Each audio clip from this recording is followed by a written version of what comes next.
or the equation, because that's how we figure this out. You take the mass of your solute divided by the mass of the solution, and then you multiply that answer by 1,000,000. When you read this multiple choice, they give you the parts per million. It says 5. They don't give you the mass of the solute. They do give you the mass of the solution. How? How are we supposed to know where to put the numbers? Well, it says, what is the total mass of solute? They're spelling it out. What is the mass of solute? So that's your X. In 1,000 grams of a solution, again, they're spelling it out. Mass of solution, 1,000 goes here. Then it says, having a concentration of 5 parts per million. ppm stands for parts per million, so 5 goes here.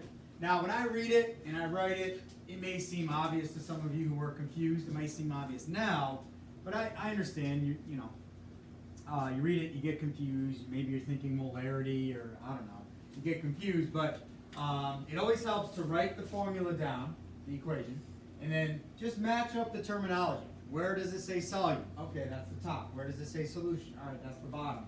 Where does it say parts per million? All right, that's over here. So then once you figure out where the numbers go, you plug them in, and then now maybe this is the hard part, right? You set it up, and now you got to solve for X. So, Silas, what do we do? How would we solve for X here? What would you do?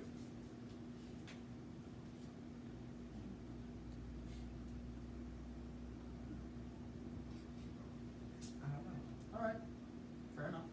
What if I, instead of X over 1,000, I just had a big X here? Then what would you do? So what if it was 5 equals X times 1,000,000? I'd divide it by 1,000,000. Good. Let's do the exact same thing. Let's divide by 1,000,000. Why would you do that here? So you get rid of it. Right, so you have X by itself, right? So we're going to do the exact same thing. I want to get my X on one side, numbers on the other, right? Variable on one side, numbers on the other. So when I do this, I get rid of the 1,000,000. If I divide 5 by 1,000,000, that's 0.1, 2, 3, 4, 5, and a 5 equals X over 1,000. 3 times the Right. What's going on there? What? Is that the bathroom? Good? Okay. So now cross multiply, and we multiply this by 1,000, and that solves the answer. That's it. That's X. So this is 123.005 grams. Are you laughing because you got it right, but didn't do the same thing? I just plugged it in. Ah, see, that's the student way to do it, right? Teachers never think that way. I should. Sometimes I do, but I didn't think that way in this question.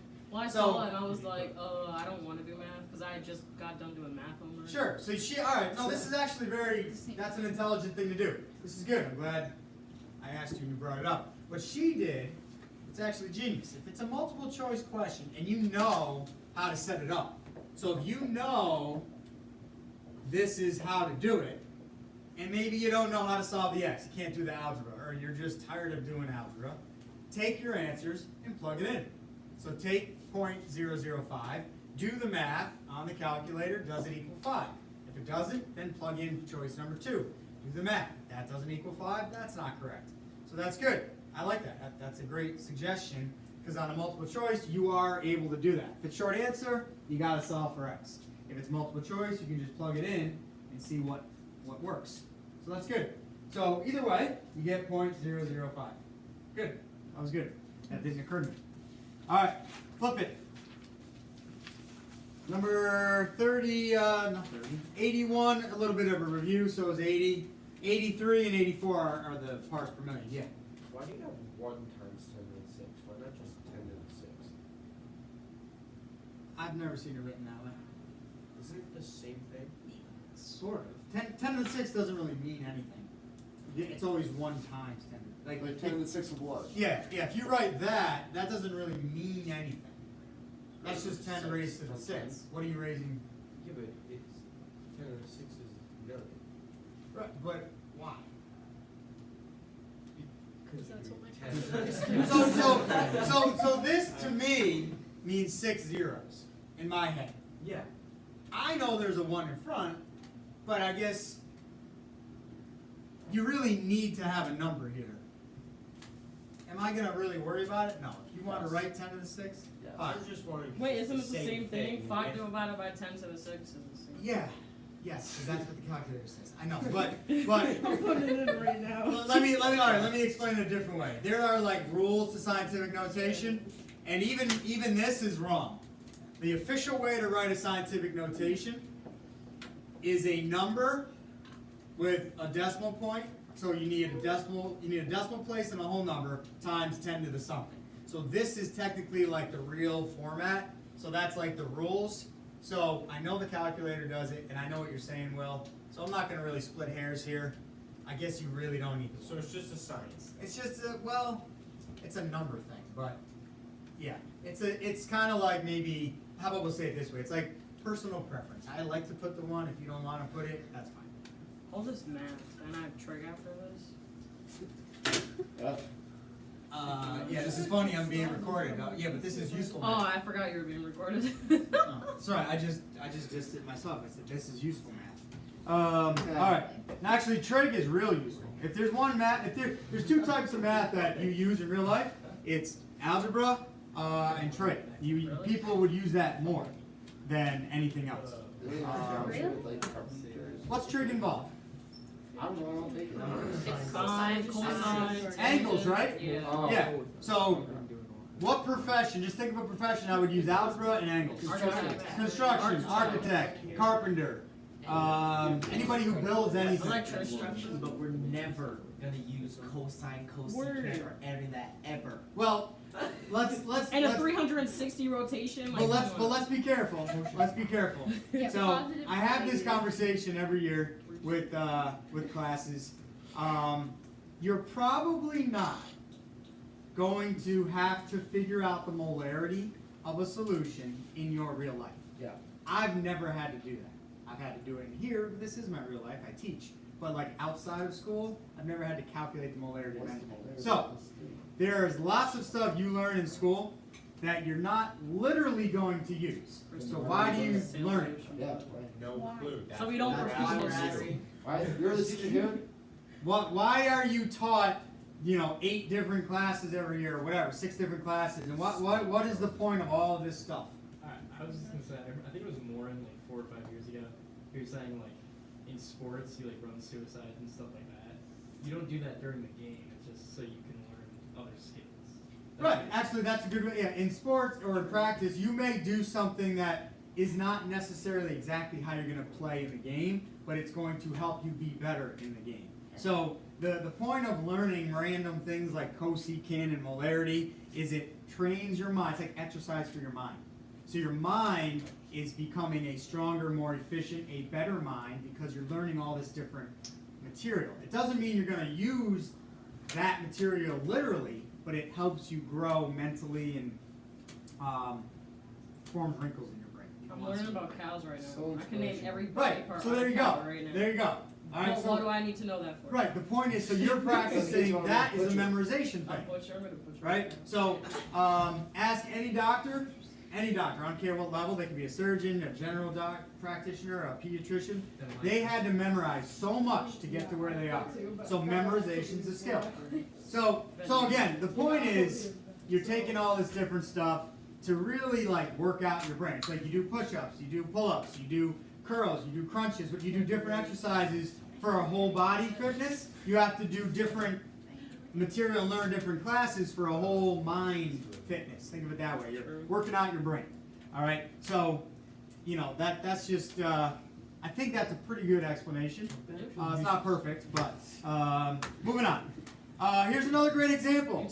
If you ever have to do a Lewis dot structure in real life for some real reason, please come back and let me know, because you probably won't. Okay? Do you mean besides like future I'm a occupation? chemist or something. Like you mean in general life, like? No, I mean in an occupation. Unless you're our chemistry teacher, I don't think you're ever going to do a Lewis dot diagram. So, what's the answer to E1? Who's got it? I think it's right. There's 7 dots around that. Try again. 8. 8. Because it's an anion on it. Ah, that's the answer. Bless Now, you. bless you. It's all right. Now, so here's what Fred. No, but Fred. Fred, you're good with fluorine. Fluorine has 1, 2, 3, 4, 5, 6, 7. F minus 1 is 2-8. So the gain one, that's the answer. Wait, do you have to put the dot there if you put minus 1? Dot where? Like the extra dot, like you always have to when you're doing the ion. If you don't, then it's not the ion. It shows fluorine. Right. Okay. So if I was to write this, that's wrong. F has 7 dots with no charge. Oh, wait. F minus 1 has 8. So you do need that dot. Okay. Okay, good question. All right, tin 2 fluoride. We gotta wait for Renee up. Tin 2 fluoride.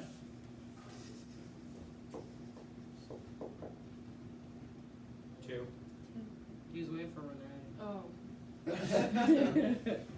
Tin 2 means SN plus 2, F minus 1. I need 2 of these to cancel that out to 0. SNF2, that should be a review question. All right, now, 83. I thought you were raising your hand. Who wants to show me how to do 83, the setup here? Oh, thank you. Anybody? Go ahead, then, Parts per million equals.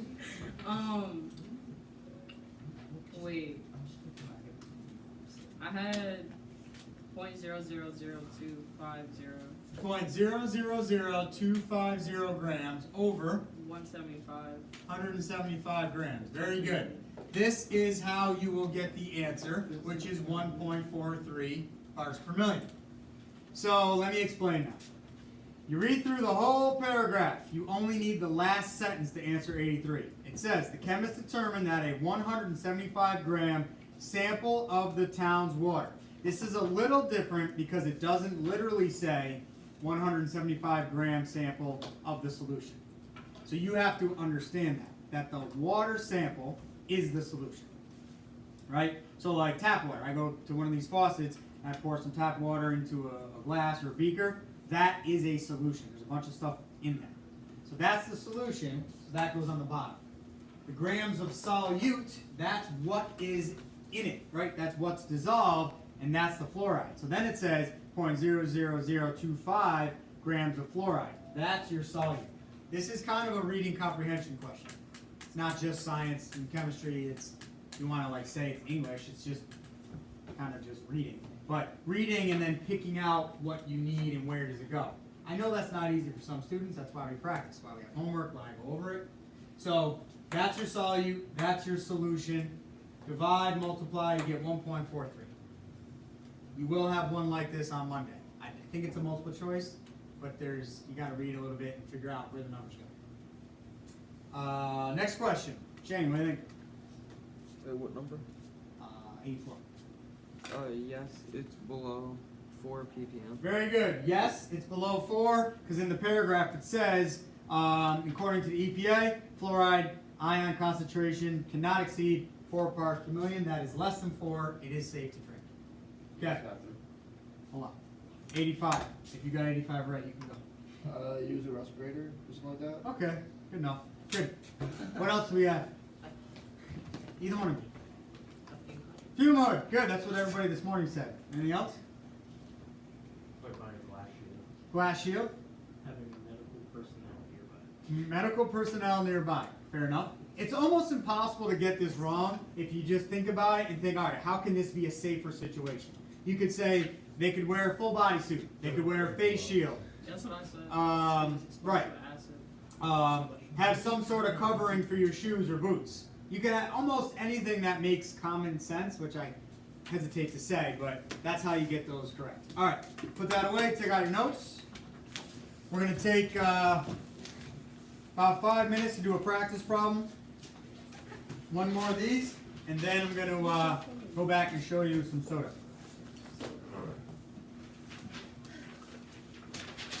You know what testing that? No, it's next week.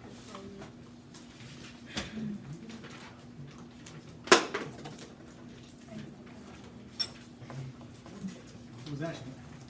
I dropped my water bottle. All right. Let me put them in the thing. Anybody have a pond on their property? Yes. In the back. Yep. All right, we're going to use Renee's property. Here we go. Great. Write this question down. Well, it's like a spring running into the Alright. So we can use the stream or the bottom. Use the bottom. Alright. You guys over there talking too much? Write this down. Here we go. Alright. A sample, that's supposed to be an M. A sample of water from Renee's pond has a mass of 2,500 grams. But notice I put 0.00 because I want to give you a lot of sig figs there. Alright. Has a mass of 2,500 grams. And is found to have a Pb plus 2 ion concentration of 2.5 parts per million. Oops, sorry, 2.50. 2.50 parts per million.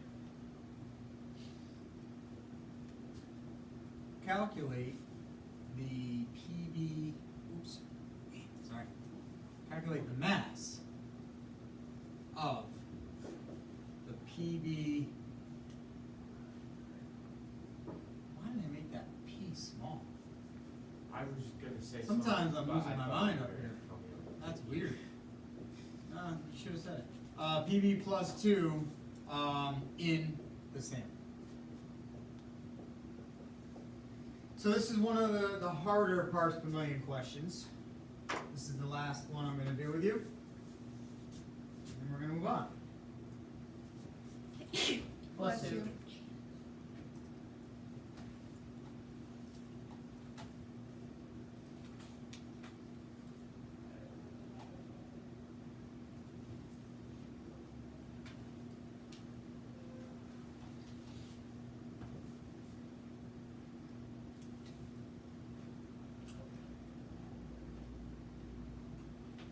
We're doing a practice problem. Oh, okay.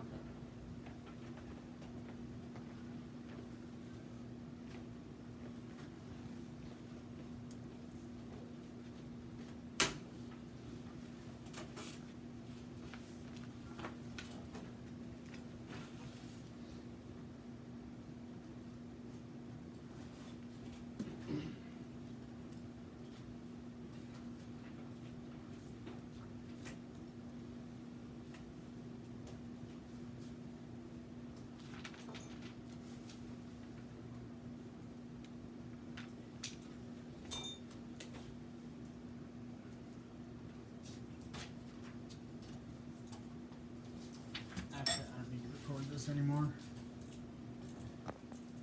Oh, I might as well, I guess.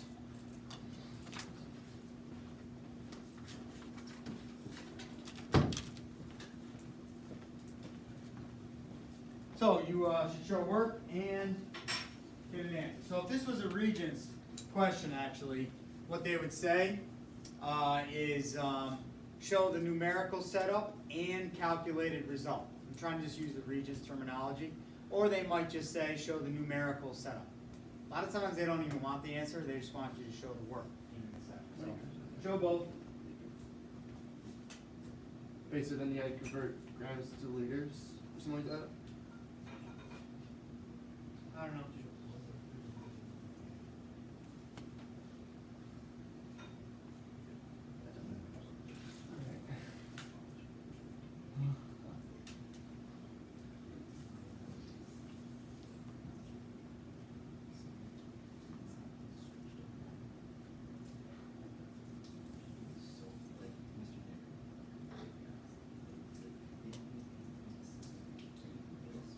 Silas, you done? Yeah.